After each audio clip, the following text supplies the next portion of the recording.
Britain's economy is under incredible strain, more than you may realise. Austerity through to successive, extraordinarily expensive and damaging crises has left the UK with an enormous debt burden.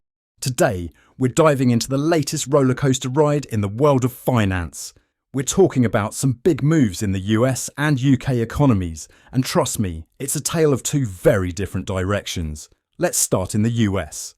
On Wednesday, the Dow Jones had its best day in 2 years, while the S&P 500 and Nasdaq hit all-time highs. Why? Well, investors are feeling pumped about Donald Trump's big return to the White House in January.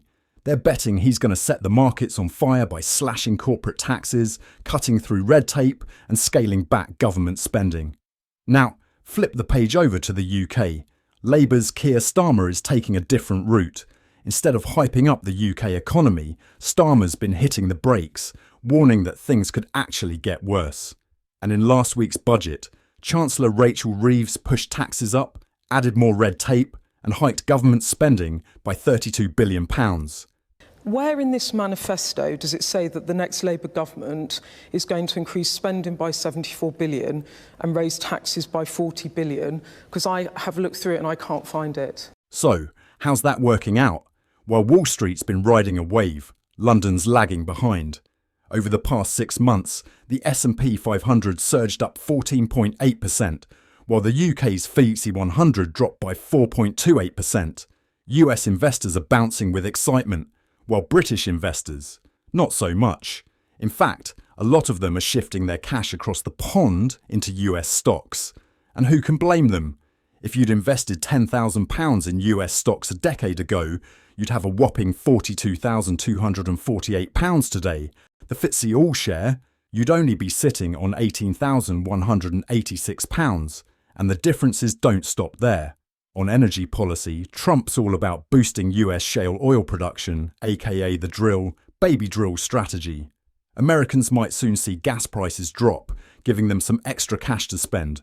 Meanwhile, UK Energy Secretary Ed Miliband, he's putting a freeze on new North Sea oil exploration and investing heavily in unproven green tech.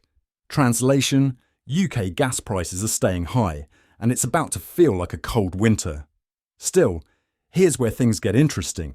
In totally opposite ways, both countries are stirring up inflation just as it seemed to be cooling down.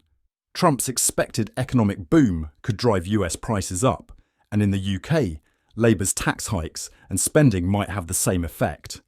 Both the Office for Budget Responsibility and the Bank of England are sounding alarms over inflation risks. But Labour seems to be full speed ahead, with Rachel Reeves planning to borrow another £300 billion this year alone. And if you think higher borrowing won't hit us, think again.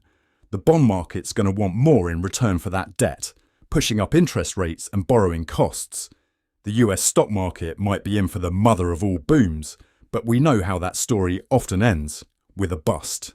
The UK market, on the other hand, we could be looking at the bust without even having a boom. Here's the one thing Trump and Starmer share in common. Neither one seems all that keen on reining in their national debt. So, both the US and the UK are racing toward a financial crisis.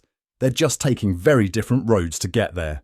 At least the Yanks might have a bit of fun along the way. If you enjoyed this breakdown, give us a thumbs up, hit that subscribe button, and tell us in the comments, do you think the UK or US has the right approach here?